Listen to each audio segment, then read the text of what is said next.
ഇന്ന് ഞാൻ നിങ്ങളുടെ അടുത്തൊരു കഥ പറഞ്ഞാലോ. ഒരിടത്തൊരിടത്തൊരിടത്ത് ഒരു 3 കുട്ടികളുണ്ടായിരുന്നു. 2 ആണും ഒരു പെണ്ണും. ആ 3 കുട്ടികളും ചെറുപ്പം മുതലേ പാൽ, ചായ എന്ന് പറഞ്ഞ സാധനം കൈ കൊണ്ട് പോലും തൊടൂല. അങ്ങനെ ഒരു ദിവസം രണ്ടാമത്തെ കുട്ടി ദുബായിൽ വന്ന മുതൽ ഒരു ചായപ്രേമിയായി മാറി. ഇളയ പെണ്ണും ഒരു ചായപ്രേമിയായി മാറി.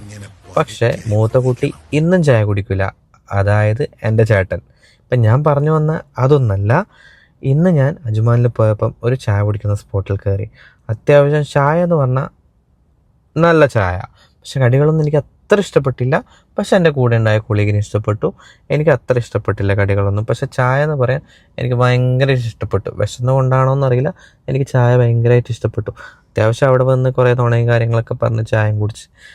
പിന്നെ അവിടുത്തെ ഒരു മുട്ട, ആ മുട്ടയും കാണുന്ന മുട്ടയും എനിക്ക് നല്ല ഇഷ്ടപ്പെട്ടു കേട്ടോ. അങ്ങനെ ആ മുട്ടയും കഴിച്ച് അത്യാവശ്യം അവിടെ നല്ല തിരക്കുണ്ട്. പാനൂർ എന്നാണ് റെസ്റ്റോറൻറ്റിൻ്റെ പേര്. നല്ല തിരക്കുണ്ട്. അപ്പം എല്ലാവരും പോവുക, ചായ കുടിക്കുക, എൻജോയ് ചെയ്യുക.